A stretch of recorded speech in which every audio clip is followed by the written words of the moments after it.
আল্লাহ রাব্বুল আলামিন বলেন, শাহরু রমাদানাল্লাযী উনজিলা ফীহিল কুরআন হুদাল লিন-নাসি ওয়া বায়্যিনাতিন মিনাল হুদা ওয়াল ফুরকান। রমজান মাস, যাতে আমি রব্বুল আলামিন রমজান মাসে কুরআনুল কারীম নাজিল করেছি, অবতীর্ণ করেছি মানুষের হেদায়েতের জন্য।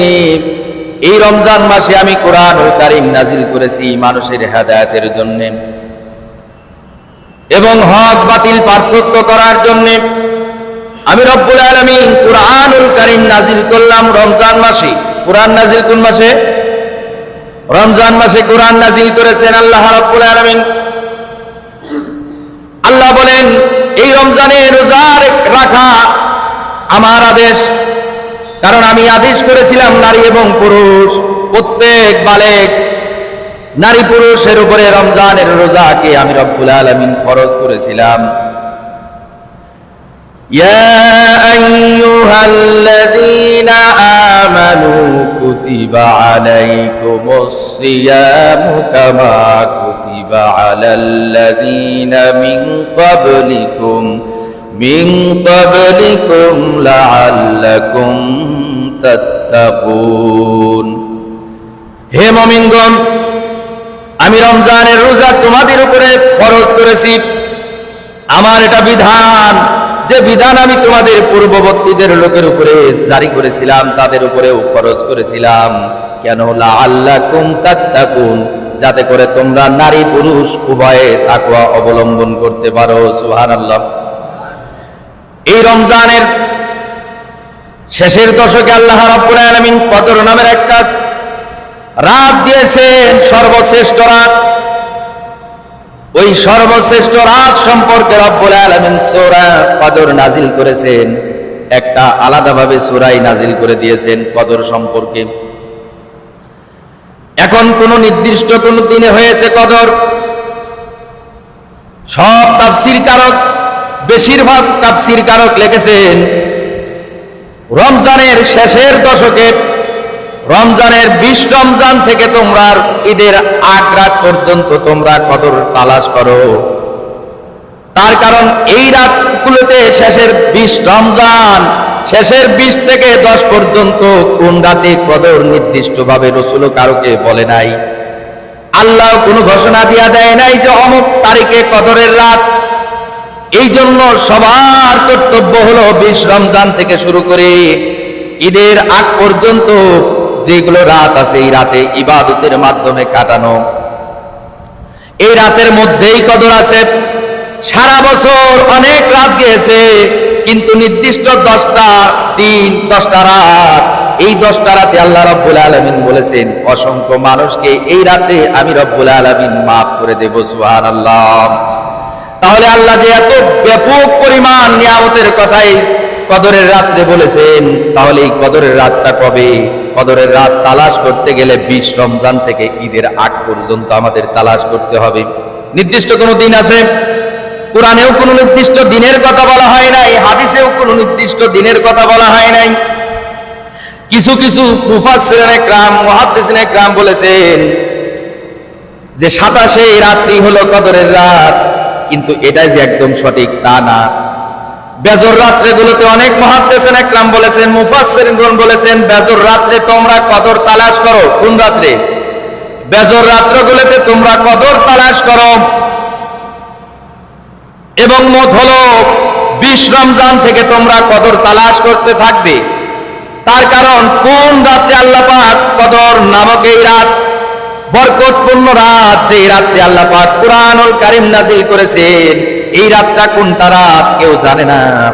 এই জন্য সবার উচিত 20 রমজান থেকে শুরু করে ঈদের আগ পর্যন্ত ইবাদত করা, ঈদের আগ পর্যন্ত রাত, সেই রাত পর্যন্ত আল্লাহর স্মরণে মগ্ন থাকা নারী এবং পুরুষের উভয়ে। তার কারণ আল্লাহ রাব্বুল আলামিন এই কদর সম্পর্কে সূরা নাজিল করেছেন।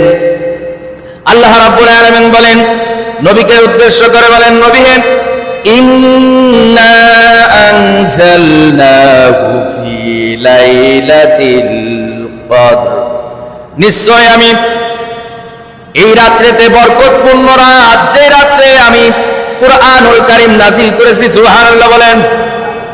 রাসূলকে বলেন এই বরকতপূর্ণ রাত, যে রাত্রে আমি কুরআনুল কারীম লোহে মাহফুজ থেকে অবতীর্ণ করেছি, এই রাত্রে, এই রাতটা কি নবী আপনি জানেন? রাসূলকে বলে এই রাতটা কি? ওমা আদরাকা মা লাইলাতুল কদর। ও নবী আপনি কি জানেন লাইলাতুল কদর কি? লাইলাতুল কদরের কত দাম আপনি কি জানেন নাকি? এই লাইলাতুল কদরের রাত্রে আল্লাহ রাব্বুল আলামিন কত দাম দিয়েছেন। এরপরে আল্লাহ রাব্বুল আলামিন বলেন নবী আপনি শুনেন এই কদরের রাত্রিতে আমি আল্লাহ কত মূল্যায়ন করি, কদরের রাত্রের দাম কত। লাইলাতুল কদর খায়রুম মিন আলফি শাহর। এই কদরের রাত হলো 1000 মাস থেকে উত্তম। সুবহানাল্লাহ বলেন। 1000 মাস একটা মানুষ বাঁচে, বলেন বাঁচে, 1000 মাস ইবাদত করতে পারে না, 50 বছর হায়াত, তারপরেও সব মিলায়া 10 বছর ইবাদত হয় না, বাকি 40 বছর এমনি টাইনে নাইনে চলে গেছে। আল্লাহ রাব্বুল আলামিন বলেন নবী হে আপনি শুনেন এই রাতটা কি? আমি এই রাতে কুরআন অবতীর্ণ করেছি, কুরআন নাযিল করেছি। এই রাতটা হলো 1000 মাস থেকে উত্তম মাস। এই মাসে কি হয়? আল্লাহ রাব্বুল আলামিন বলেন তানাজ্জালুল মালাইকাতু ওয়ার রূহু ফিহা বিইذনি রাব্বিহিম মিন কুল্লি আমর। এই রাত্রে আল্লাহ রাব্বুল আলামিনের যত ফেরেশতা আছে সব ফেরেশতাগুলো আসমান থেকে জমিনে অবতীর্ণ করেন, এমনকি ওয়ার রূহ হযরতে মালায়েকা হযরতে জিবরাইল আলাইহিস সালাতু ওয়াস সালাম সহকারে আসমানের যত ফেরেশতা আছে এই রাত্রিতে সব ফেরেশতা এই রাত্রের বরকতে জমিনে নেমে আসেন। সুবহানাল্লাহ বলেন। এই রাত্রিতে শুধু জমিনে আসে না এমন নয়, সালামুন হিয়া হাত্তা মাতলাইল ফাজর। এই রাতটা এমন রাত যে রাত্রে সন্ধ্যা থেকে ফজরের আগ পর্যন্ত, সালামুন হিয়া হাত্তা মাতলাইল ফাজর, ফজরের আগ পর্যন্ত, সূর্য উদিত হওয়ার আগ পর্যন্ত রব্বে কায়নাতের রব্বুল আলামিনের রহমত বরকত দিয়া আল্লাহ বান্দাকে একদম বেষ্টন করে রাখেন। সুবহানাল্লাহ। এই রাতটা হলো কদরের রাত। এই রাতগুলোতে কদর করতেই হবে, মূল্যায়ন করতে হবে। এই কদরের রাত 1000 মাস ইবাদত করার থেকেও উত্তম। লাইলাতুল কদরি খায়রুম মিন আলফি শাহর। আল্লাহ বলেন এই রাত হলো 1000 মাস ইবাদত করার থেকেও উত্তম এই মাস। সুবহানাল্লাহ। একজন মানুষ কি 1000 মাস বাঁচে? একজন নারী পুরুষ 1000 মাস বাঁচে না। আল্লাহ রাব্বুল আলামিন বলেন এই মাসের শেষের দশকে লাইলাতুল কদর। এখন এই কদরের কথা কোরআনের কোথাও নাই, যে কদর কোন দিন, কদর কোন দিন, এই কথাটা কোরআন এবং হাদিসে কোথাও উল্লেখ নাই যে কদরের রাত কোন দিন। এখন যদি আমরা নির্দিষ্ট করে 27 রাত এই যদি আমরা কদর বানায় নেই, আর ওই রাতে যদি কদর না হয়, তাহলে আপনার অবস্থা ভালো না খারাপ? অন্য রাতে যদি হয়ে থাকে, 27 রাত্রে যদি কদর না হয়, 27 রাত্রে কদর না হয়, আর যদি 23-এ কদর হয়, 23-এ না হয়ে যদি 29-এ কদর হয়, আর আপনি একদিন ইবাদত করছেন, তাহলে আপনার অবস্থা কি? ওই রাতে যদি কদর না হয়, তার কারণ কদরের কথা কোরআনের কোথাও উল্লেখ নাই যে কোন রাতে আল্লাহ কদর দিয়েছেন। এখন এই রাতগুলোতে আমাদের তালাশ করতে হবে কদরের রাতগুলো কোথায়, কদরের রাত কোনটা। এই রাতগুলো আমাদের কি করতে হবে বলেন? তালাশ করতে হবে। নাকি ওই 27-এর রাত ওই দিনই আমরা নির্দিষ্ট করে রাখলাম যে ওই দিনে হলো 27-এর রাত, ওটাই কদর, কি ওটাই কদর, আর বাকিগুলো খুঁজলাম না। এটা কি বুদ্ধিমানের কাজ হলো? কথা কন না, বুদ্ধিমানের কোন কাজ হয়েছে? এখন অনেক মানুষ এই 27-এর রাত আসলে পরে মাসলা কয় কি সবে কদরের নামাজ কেমনে পড়তাম। মহিলারা আছে অনেক, সবে কদরের নামাজ তো নামাজি, নামাজ নফল নামাজ নামাজি। নফল নামাজ কি? নফল সাধারণ যেভাবে আমরা নফল নামাজগুলো পড়ি, এইভাবে কদরের রাত্রি তো নফল নামাজ পড়তে হবে। কদরের নামাজ, কদরের রাত্রিগুলোর নামাজ বললাম, মানে অনেকগুলো রাত্রিগুলোর মানে কোন রাত্রে কদর, এই কদরের রাত্রে নামাজ পড়বেন, যে কোনো সূরা মিলাইতে পারবেন, যে কোনো স্বাভাবিকভাবে যেভাবে সূরা মিলাইয়া নামাজ পড়েন এইভাবে আপনার নামাজ পড়তে পারবেন। আবার অনেক বই পুস্তকে লেখা আছে, সাধারণ ওগুলার কোনো অস্তিত্ব নাই, যে অমক সূরা অমক ফাতিহা সূরা 11 বার পড়ার পরে কুল সূরা 22 বার মিলাইয়া পড়তে হবে, এরকম অনেক বইয়ে লেখা পাওয়া যায়। তো এই যে এইগুলা তো হাদিসে উল্লেখ নাই। কদরের নামাজ সাধারণ নফল নামাজ যেভাবে, মা বোনদেরকে বলছি লক্ষ্য করেন, আবার বিভ্রান্ত হওয়া যাবে না। কদরের নামাজ সাধারণ নফল নামাজের মতো। কদরের নামাজ কিসের মতো? সাধারণ নফল নামাজের মতো। আপনি যত পড়তে পারেন, 50 রেখাত 100 রেখাত আপনি যত পড়তে পারেন। এটা হলো একদম সন্ধ্যা থেকে শুরু করে সালামুন হিয়া হাত্তা মাতলাইল ফাজ, আল্লাহ বলছেন সুবে সাদিক, একদম সুবে সাদিকের আগ পর্যন্ত, ফজরের আগ পর্যন্ত আল্লাহ বান্দাকে বেষ্টনী করে রাখে। আল্লাহর রহমত, আল্লাহর বরকত এই ফজরের আগ পর্যন্ত, সন্ধ্যার পর থেকে শুরু হয়ে যায় কদরের রাতগুলিতে। সুবহানাল্লাহ। কদরের নামাজ নির্দিষ্ট কোনো সূরা নাই, কি নাই? নির্দিষ্ট কোনো কি নাই? কথা বল, নির্দিষ্ট কি নাই? কোনো সূরা নাই। আপনি সাধারণভাবে যেভাবে নফল ইবাদত করেন এই একইভাবে কদরের রাতগুলিতে ইবাদত করতে হবে। আল্লাহর নবী বলেন, কদরের রাত সম্পর্কে বর্ণনা করেন, নবী বলেন রমজান মাসের রাত্রিতে যে ব্যক্তি ইবাদতের মাধ্যমে ঈমান নিয়ে সওয়াবের আশায় দাঁড়ায়, যে সমস্ত নারী পুরুষ ইবাদতের জন্য দাঁড়ায়, কওমা মানে দাঁড়ানো, যারা ইবাদতের মাধ্যমে দাঁড়ায়, রাত কাটায় দেয় ইবাদত করতে করতে, নবী বলেন গফিরা লাহু মা তাকাদ্দামা মিন যামবিহি, তারও অতীতের সব গুনাহগুলি আল্লাহ মাফ করে দেয়। 3 নম্বর হলো ওমান কওমা লাইলাতাল কদরি ঈমানান ওয়া ইহতিসাবান গফিরা লাহু মা তাকাদ্দামা মিন যামবিহি, যে ব্যক্তি লাইলাতুল কদরের রাতে ইবাদতের মাধ্যমে কাটায়, আল্লাহর নবী বলেন গফিরা লাহু মা তাকাদ্দামা মিন যামবিহি, তারও অতীতের সমস্ত গুনাহগুলিকে আল্লাহ মাফ করে দেন। তাহলে কদরের রাতের গুরুত্ব অনেক বেশি না কম? আরো জোরে কম, বেশি না কম? এই জন্য ইবাদত করে তওবা করে আমাদের মৃত্যুবরণ করতে হবে। কয়টা বলেন তো? তওবার 2টা শর্ত। কেউ যদি বলে আস্তাগফিরুল্লাহ আস্তাগফিরুল্লাহ রাব্বি মিন কুল্লি যামবি ওয়া আতুবু ইলাই, এটা হলো ইস্তেগফার। এটা কি? এটা হলো ইস্তেগফার। ইস্তেগফার করলে গুনাহ মাফ হয়, কিন্তু তওবা করতে হবে 2টা শর্ত মেনে। কয়টা শর্ত? নারী পুরুষ সবার 2টা শর্ত মেনে তওবা করতে হবে, এরপরে আল্লাহ তওবা কবুল করবেন, সেটা আল্লাহর ইচ্ছা। 1 নম্বর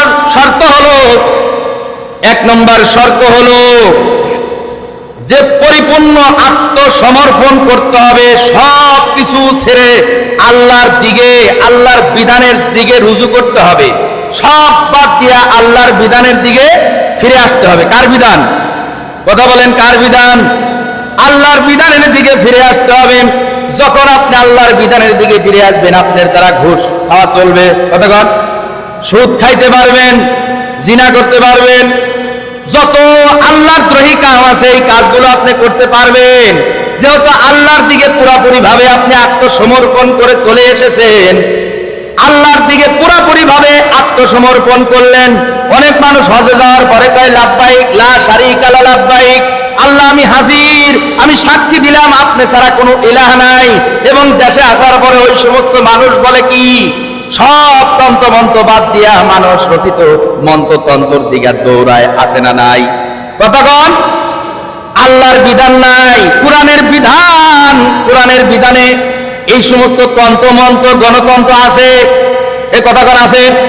তাহলে যদি আপনি এই সমস্ত জিনিসের উপরে বিশ্বাস করেই থাকেন, আল্লাহর কসম কদরের রাত্রে আপনার তওবা কবুল হবে না। তওবা করতে হবে, আর জীবনে ওই পথে আর কতক্ষণ, আর জীবনে ওই পথে, আরো জোরে, আর জীবনে আল্লাহর বিধান নাই যেই দলে, সেই দলে আর যাব, কথা কয় না, সেই দলে আর যাব। আর যদি আপনি আল্লাহর বিধান নাই যেই দলে, আল্লাহর কোরআনের সংবিধান নাই যেই দলে, ওই দলে যদি আপনি যান, কিয়ামত পর্যন্ত যদি সিজদা করতে করতে আপনার কপাল ফাটায় ফেলান। সূরা তাওবার তাফসিরে লিখতেছেন আপনার তওবা আল্লাহ কবুল করবে না। তাহলে বিধান কার? আল্লাহর জমিনে আল্লাহর বিধান বাস্তবায়িত হোক, এর উপর আপনার কাজ করতে হবে। যদি আপনি কোরআনের মুফাসসির মুহাদ্দিস হন, যদি এই কোরআনের বিধান যেই দলে নাই সেই দলের কর্মী হন, আল্লাহর কসম আপনার দোয়া আল্লাহ কবুল করবে। সূরা তাওবা আপনি বাংলা তাফসিরগুলো খুলে দেখেন। তাহলে আপনার উপায় হচ্ছে কি? কদরের রাত্রে আপনি আস্তাগফিরুল্লাহ বলে নামাজ পড়ে পার পাওয়ার উপায় আছে। 2 নম্বর হলো আল্লাহর জমিনে আল্লাহর দ্বীন বাস্তবায়িত করতে যা যা করণীয় তাই করতে হবে।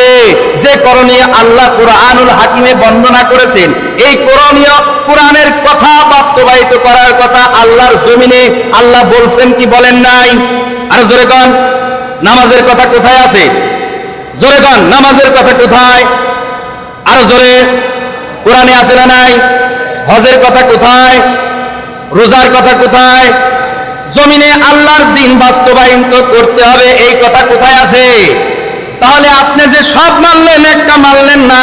কোরআনের এক আয়াত না মানার কারণে, একটা কালিমা না মানার কারণে কাদিয়ানি কাফের। আর আপনি আল্লাহর অসংখ্য আয়াত বিধান অস্বীকার করলেন। তাহলে আপনি মানুষ, মুসলমান আছেন? মুসলমান তো কোরআনে নাই, মুসলিম আছে। কি মুসলিম? আপনি মুসলিম নাই। আপনি যতই নামাজ পড়েন, ওই যে আব্দুল্লাহ ইবনে উবাইয়ের মতো, আব্দুল্লাহ ইবনে উবাইয়ের দাড়ি বড়, জুব্বা বড়, পাগড়ি বড়। রাসূল যা যা করতেন আব্দুল্লাহ ইবনে উবাই তাই করতেন। রাসূলের অনুসরণ তার ভিতরে ছিল, রাসূলের অনুসরণ পাইছিল।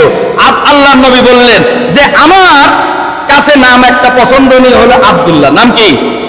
আব্দুল্লাহ নাম। আব্দুল্লাহ ইবনে উবাই শুনলো, তার নাম যে রাসূলের কাছে আব্দুল্লাহ পছন্দ, আব্দুল্লাহ ইবনে উবাইয়ের নাম আব্দুল্লাহ রাখলেন।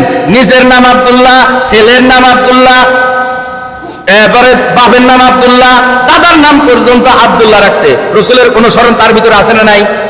রাসূলের পিছনে নামাজ পড়ছে। কার পিছনে নামাজ পড়ছে? আরো জোরে বলেন, কার পিছনে? রাসূলের পিছনে নামাজ পড়েছেন।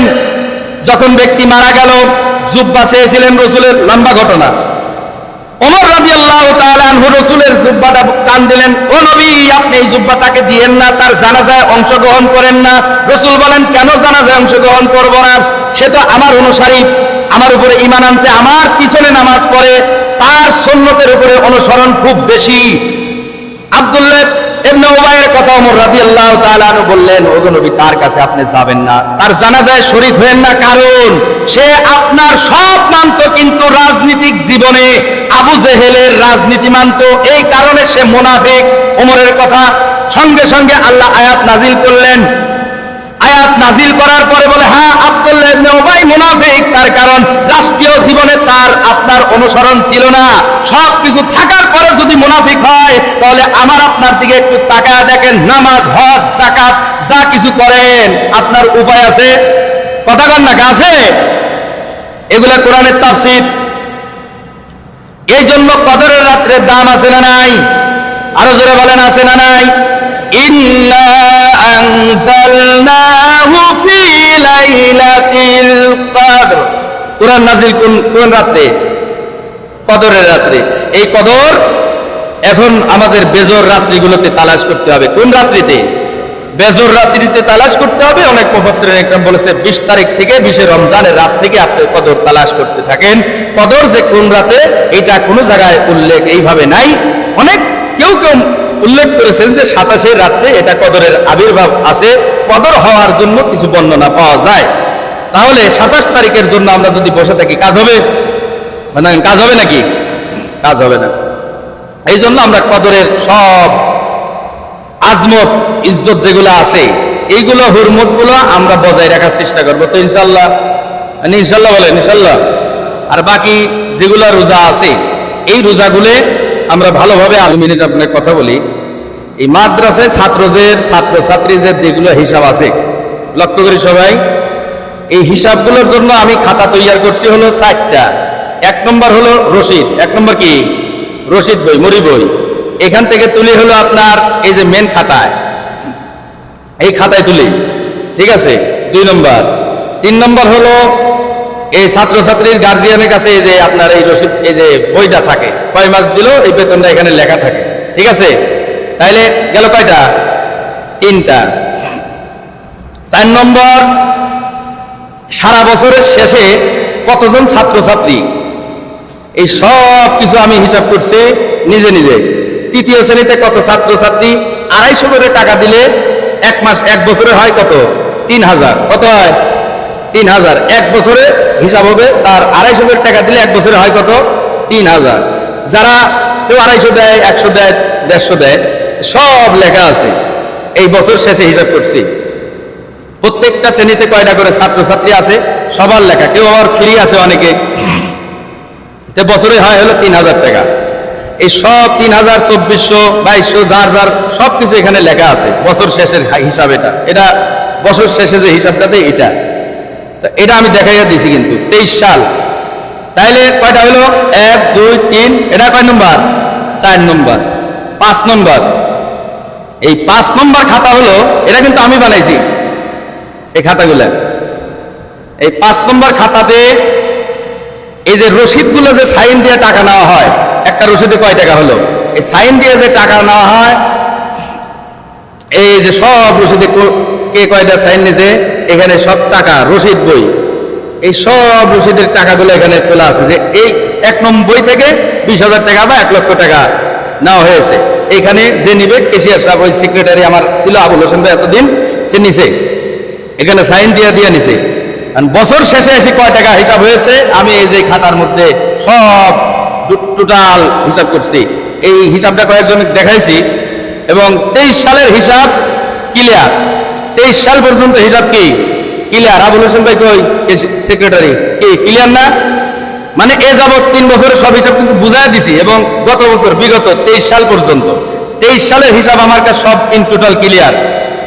এই সব ক্লিয়ার দিয়ে সই স্বাক্ষর শেষ। কয় সাল পর্যন্ত? 23 সাল পর্যন্ত। খাতা কয়টা এখানে? 5টা খাতা। আবুল হোসেন ভাইয়ের কাছে আবার আছে 5টা খাতা, 4-5টা খাতা ওনার কাছে আছে। এই খাতা ডকুমেন্টস না থাকলে এগুলো সমস্যা আছে। এখন সবকিছু ডকুমেন্টস থাকার দরকার আছে না নাই? 5টা খাতা রাখছি, এই 250-200 করে টাকা। এখন এই বছরে 400 করে ধরা হয়েছে, কেউ 400 দেয়, 200 দেয়, 300 দেয়, কি বুঝছেন? 300-400 দেয়। তো এই বছরে ভর্তি নিয়ে কতগুলা ভর্তি হলো ছাত্রছাত্রীর, ইন টোটাল হিসাব আমি কিন্তু এই বছরে মানে 3 মাসের সব বেতনাদি আমি যারা আসিল এগুলাকে বুঝাই দিলাম। এই আমার মেসের আলী ভাই এখন বর্তমান কেশিয়ার সাহেব, উনি ছিলেন, রাজীব ভাই ছিল আমার হিসাব, ওই যে আবুল হোসেন ভাই কেশিয়ার সাহেব, মানে ওনার সাথে আবুল হোসেন ভাইয়ের সাথে আমার 23 সাল পর্যন্ত হিসাব একদম ক্লিয়ার, কোনো কি নাই, কাটসাট নাই, ক্লিয়ার একদম। এখন ছাত্রছাত্রী কয়টা আমি আর একটা নতুন করে দেখতে পাবেন, সবাই হিসাব পাবেন এটা। এই বছরে আমি সব লিস্টগুলো টানায় দেবো এই যে এই দেওয়ালের সাথে, কোন ছাত্র ভর্তি তার কয় টাকা, কেউ 500 দিছে, 600 দিছে, 800 দিছে, 800 বেতন, কেউ 300 দিছে, 400 দিছে, 500 দিছে, সবগুলো আমি দেওয়ালে হিসাব রেখে দেবো, আপনারা সব লিখতে পারবেন। এবং আমি এই হিসাবে যদি না থাকে আমার মনে হয় আমার পক্ষে ভালো হচ্ছে, তার কারণ আমি হিসাব পাই। অনেক মানুষ বলতেছে এই রাস্তাঘাটে বলে হুজুরের কাছে কেন এত টাকা জমা থাকবে, আশ্চর্য বিষয়। বছর মাসের শুরুতে টাকা তুলি, মাস শেষ ওই টাকাটা আমি আবার এই কেশিয়ার সেক্রেটারি বোঝাপড়া করে বুঝাই দিই, তাহলে 15 দিন টাকা তুলতে এবং মাস শেষ হয়েছে যত দেরি, এই কিছুদিন টাকা থাকে। এই নিয়ে কিছু মানুষ আলোচনা করে যে হুজুরের কাছে কেন টাকা থাকে, কি এটা যুক্তিসঙ্গত কথা হয়েছে? কথা কইতে হবে যুক্তিসঙ্গত। যদি না হয় আপনি বলেন যে না হুজুর যুক্তিসঙ্গত হয়েছে। টাকাটা তুলে কি আমি না? টাকাটা যেহেতু আমি তুলি, তাহলে আমার কাছে তো 1 মাসের জন্য টাকা থাকবে না। আপনি যদি রাস্তাঘাটে বলেন যে হুজুরের কাছে কেন টাকা থাকবে, এই কথাগুলো শুনলে ভালো লাগবে? অতএব যেহেতু যাই হোক, আবুল হোসেন ভাইয়ের সাথে আমার হিসাব ছিল এতদিন ক্লিয়ার 23 সাল পর্যন্ত। এই 24 সালে ভাই এই দায়িত্বটা আমি সবার সামনে ছাড়িয়ে দিলাম, আমি এগুলো আর নেব না। তার কারণ অন্য কোনো হুজুরের কাছে হিসাবটা দিয়ে দেন। এই 24 সালে যে টাকাগুলো আছে তার কারণ চোরের বদনাম কিন্তু মারাত্মক। কি কথা কান না আছে না নাই? একজন শিক্ষককে 3টা জিনিস দিয়ে তাড়ানো যায়। 1 নম্বর মনে করেন যে হুজুরের চরিত্র ভালো না, হুজুর আউট। 2 নম্বর হুজুরের হিসাব ক্লিয়ার নাই, ধান্দাবাজি করে খাইছে, হুজুরে আউট। 3 নম্বর শিক্ষা ব্যবস্থা ভালো নাই, লেখাপড়া হুজুরে ভালো না, হুজুর আউট। 3টা জিনিস অপবাদ দিয়ে কিন্তু তারা দেওয়া যায়। কথা কান কি কথা আমি ভুল করলাম? তার কারণ ওই 23 সাল পর্যন্ত আমার হিসাব ক্লিয়ার। 24 সালে আমি এগুলো আর নিতে চাই না ভাই, মাফসাই কমিটি যারা আছেন আমাকে দয়া করবেন, অন্য কোনো হুজুরকে আমি বুঝাই দেবো, ওইগুলো আমার কাছে মাফসাই, তার কারণ এগুলোর লাগে ইসলামী বেতন খাচ্ছি না। কমিটিকে আমি বুঝাই দেবো, আপনারা যে হুজুরকে দিতে পারেন দিয়ে দেন। আমি সবার সামনে এটা উপস্থাপনা করলাম। এবং মসজিদ এবং মাদ্রাসার কোনো কেনাকাটার বিষয়ে আমাকে বললেন না, আপনারা পারলে কিনেন, না করলে না কিনেন ভাই, কি আমাকে জড়ায়েন না ভাই, দয়া করে। অনেকে বলে যে হুজুর কি পণ্ডিত, এগুলো কথা আশ্চর্য বিষয়। দেখেন কেমন বেয়াদবি, এটা মসজিদ মাদ্রাসা হুজুরের সাথে, হুজুর কি পণ্ডিত হয়ে গেছে না, হুজুর মাতাব্বর করে না, এটা নিয়ে ওটা নিয়ে। এটা কি আমার বাপের জিনিস যে আমি পণ্ডিতি করতেছি? আমি তো যাই না এইসব বিষয়ে। মাদ্রাসা চলাই আমি যদি কিছু না বলি, না আসে, তাহলে আমার তো এইসব দরকার নেই। আছে ভাই, ইজ্জত থাকতে যাওয়া ভালো, কথা কি বুঝছেন আমার? মসজিদ মাদ্রাসায় কোনো কেনাকাটায় আমাকে জড়ায় না, দয়া করে। আর 23 সাল পর্যন্ত যেহেতু আমার হিসাব ক্লিয়ার, কোনো ভেজাল নাই। 23 সাল পর্যন্ত যেহেতু হিসাব ক্লিয়ার, আমার কোনো ভেজাল নাই। 24 সালে এসে আর যে কয় টাকা হয়েছে ভাই, কয়জন ভর্তি আছে? 105-6 জন। আমি ওই যে মেসের আলী ভাই ক্যাশিয়ার, উনি ভালো, ওনাকে আমি ওই দিন হিসাব করে ঢুকাইছি ছাত্র কয়জন আছে। কি ভাই ঠিক না ভাই? উনি বসায় ছাত্র কয়জন আছে হিসাব করে করে ঢুকাইছি। তার কারণ বদনাম আসার আগেই ছেড়ে দেওয়া ভালো। কমিটিরা বাকি নামাজের পর বসবেন, আমি এগুলার নিতে পারবো না, দয়া করে মাফ চাই ভাই। তাতে আমাকে যদি রাখেন রাখেন, না রাখলে না রাখেন, এটা আমার থাকার আর দরকার নেই। 3 বছর হয়েছে, অনেক হয়ে গেছে, আলহামদুলিল্লাহ। কি কষ্ট পেলে আমাকে মাফ করবেন। কি আমি কি অন্যায় কথা বললাম? আমার কি দোষ আসুক, এটা আমি চাই না ভাই। তার কারণ দোষ নিয়ে থাকা সারা জীবনে একটা লাঞ্ছনা বদনাম নিয়ে থাকতে চাই না। মরে গেলে কবি আমার হুজুর ওই শালা না, এই ফেরে ওই শালা তো মাদ্রাসার টাকা খাইছিল, কি করবে না? গালি দিয়া কবে, এরপরে কবর করবে এই ওই যে শালার হুজুর মরছে, দেখ এই শালা, এটা গালি দিবে, জাতি জানি তো আমি। অতএব এই হিসাবগুলো আপনারা বুঝে নেন, আর যাকে পারেন দিয়ে দেন।